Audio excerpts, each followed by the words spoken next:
First state जो आपका बना हुआ है बिहार बना हुआ है। 8/2/2019 को पारित हुआ था। 24+ लोगों ने कहा हुआ है किसी रीजन से किसी धर्म से हम ताल्लुकात है या नहीं रखते हैं ना। ओबीसी है वो 27.12% है। 41 में जो जनगणना आपकी हुई थी वो क्या है, उसका जो रिपोर्ट है वो जनता के बीच में पब्लिक के बीच में क्या है, पब्लिक नहीं किया गया। नुकसान हमारा क्या है, समान कैटेगरी के हैं वो अपनी जनसंख्या की बढ़ाने की कोशिश करेंगे। एक तरह का कंपटीशन मच जाएगा जिससे जनसंख्या में अचानक विस्फोट हो सकता है और इसमें मतभेद होते हुए आपसी रंजिश भी हो सकती है।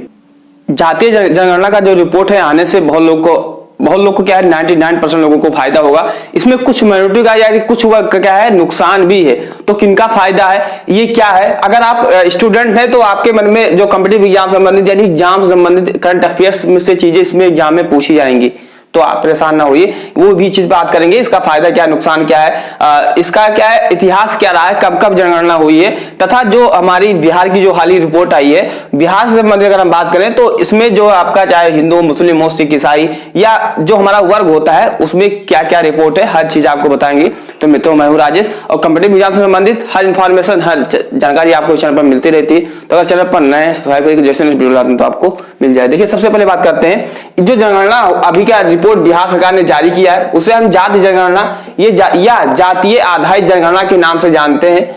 और ये इसका क्या है ये चीज हम समझना चाहें तो पहले हमें क्या है इसके थोड़ा सा परसेंटेज पर जानना होगा। जैसे अगर बिहार में अभी हालिया रिपोर्ट कल ही का मतलब है 2 अक्टूबर को आ गया है। 2 अक्टूबर 2023 को इसका रिजल्ट आ गया है कि कहां पर कितने समुदाय के कितने संख्या में लोग हैं क्या है। तो अगर हम बात करें तो बिहार की पहले जनसंख्या देख लीजिए। तो अगर 2011 की जनगणना के अनुसार अगर हम माने तो जो बिहार की जनसंख्या थी वो 10 करोड़ 41% थी। वहीं अगर क्या हम बात करें, अगर परसेंटेज में बात करें तो 8.60 आउट ऑफ जो 121 करोड़ जनता है इंडिया की, उसमें अगर 2001 की बात करें 2001 में कितना परसेंट थी तो 8.30% थी। यानी कि जब आप देखोगे तो 2001 से लेकर बिहार की जनसंख्या है वो 30% बढ़ी है ना, ये मानकर आप चल सकते हो। देखिए अब हम बात करते हैं फर्स्ट राज्य बना है आपका यूपी यानी फर्स्ट स्टेट जो आपका बना हुआ है वो क्या बना हुआ है, बिहार बना हुआ है। क्या बना है मेरे मित्र, बिहार ऐसा राज्य बन गया जो जातीय जनगणना आजादी के पहले तो होता था लेकिन आजादी के बाद में जातीय जनगणना करवाने वाला फर्स्ट स्टेट बन गया है। अगर हम बात करते हैं जो विधानमंडल से इसका जनगणना जो पारित हुआ था बिहार में वो पारित हुआ था 8/2/2019 को पारित हुआ था। वही बात करें कब से जनगणना स्टार्ट किया गया तो 2 जून 2022 से आपकी जो जनगणना है बिहार में स्टार्ट कर दी गई थी। उसका जो रिजल्ट है वो भी आ गया है, रिजल्ट मैं आपको यहाँ पर देख सकते हो। देखिए बात करें टोटल के टोटल जो अगर बिहार में अगर हम बात करते हैं तो कुछ लोग अन्य भी कैटेगरी के हैं जो किसी धर्म के नहीं बताते हैं। जी हाँ, लगभग में 2400 लोग हैं जो किसी कैटेगरी के नहीं बताते हैं, हम किसी धर्म के नहीं है, किसी समुदाय के नहीं है। बाकी जो समुदाय आपका है वो हिंदू है, हिंदू समुदाय है वो क्या है 81.9% है। अगर संख्या की बात करें तो आपका लगभग में 10,71,92,958 ये क्या है व्यक्ति या पर्सन हो जाएंगे, हर चाहे पुरुष हो चाहे महिला हो चाहे बच्चे हो बालक हो सबको मिला के। वही मुसलमान की बात करें जिसे हम मुस्लिम के नाम से जानते हैं तो 17.7% हो जाएगा।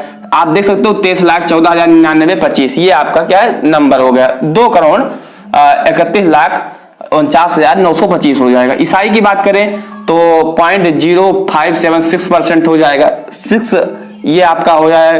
बौद्ध का 0.085% हो जाएगा। ऐसे करके जैन का हो जाएगा 0.096% ये आपका हो जाएगा। अन्य की बात करें तो अन्य लोगों ने कहा हुआ है 24 से कुछ डाटा है, 24+ लोगों ने कहा हुआ है कि हम किसी समुदाय से या किसी रीजन से किसी धर्म से हम अपना ताल्लुकात है या नहीं रखते हैं ना, ये चीज हो गया। अब हम बात करते हैं जो हिंदू में आया हुआ है, जो हिंदू में आया हुआ है 81.9%। इसमें कुछ कैटेगरियां हैं, जैसे बात करें सामान्य वर्ग जिसे हम जनरल के नाम से जानते हैं या जो मुस्लिम वगैरह है, इन सबको जो मिलाकर एक गवर्नमेंट ने जो डिसाइड किया है आरक्षण संबंधित चीजें वो क्या है तो सामान्य वर्ग, पिछड़ा वर्ग, अति पिछड़ा वर्ग ईबीएस के नाम से जानते हैं, अनुसूचित जात एससी के नाम से, अनुसूचित जनजाति एसटी के नाम से। तो अनरिजर्व कैटेगरी या जनरल जो है वो 15.52% है।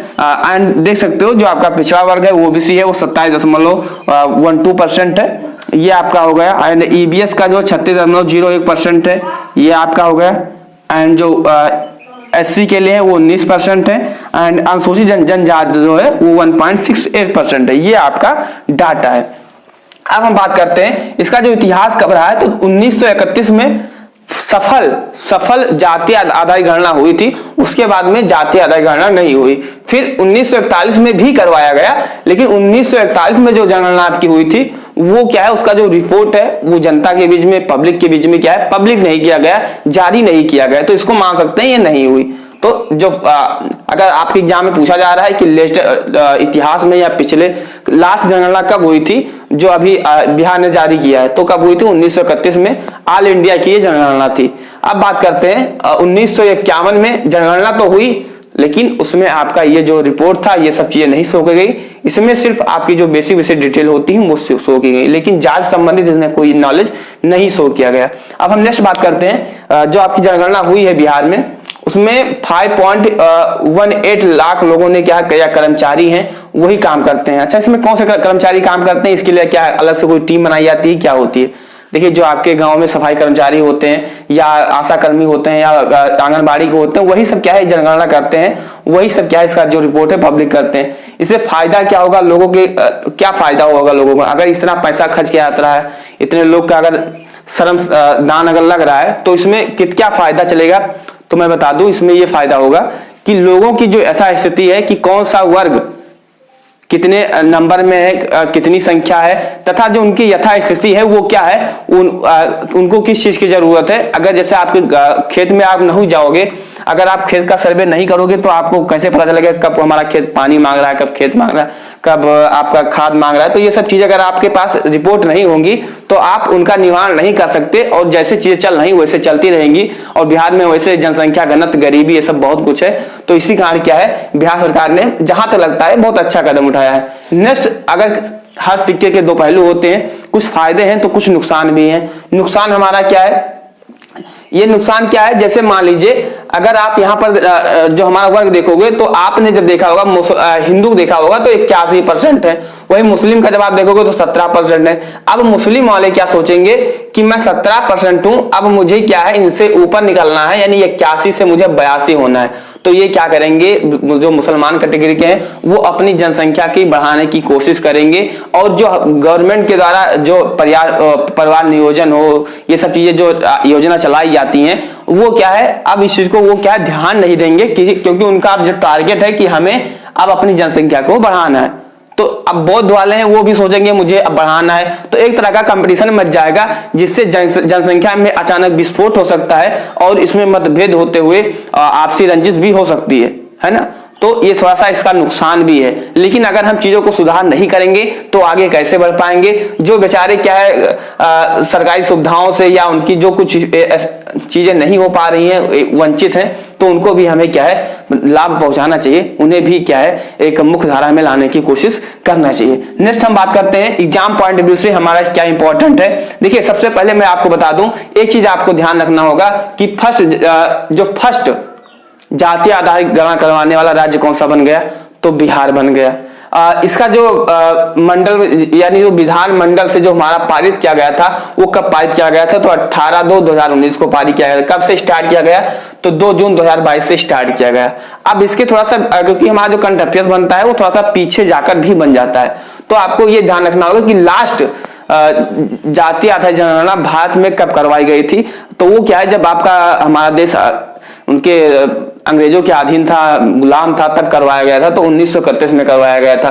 लेकिन आजादी के बाद अभी तक कभी नहीं करवाई गई है, चाहे ऑल इंडिया बात करें या स्टेट का बात करें, तो कभी नहीं करवाई गई है ये चीज। और थोड़ा सा आपको रिपोर्ट, अगर आप यूपीएससी या बीपीएससी वगैरह तैयारी करते हैं तो आपको थोड़ा सा रिपोर्ट भी ध्यान रखना होगा कि कौन सा नंबर कितने परसेंटेज में है। तो ये आपका रिपोर्ट है, आप इसे चाहते हो तो स्क्रीनशॉट भी ले सकते हो। आने वाले समय में आपका एसएससी जीडी का एग्जाम भी है, तो उसमें भी एसएससी जीडी हो गया, दलई पुलिस हो गया, और बाकी एसएससी सीजीएल सीएचएसएल, तो ये चलते ही रहते हैं।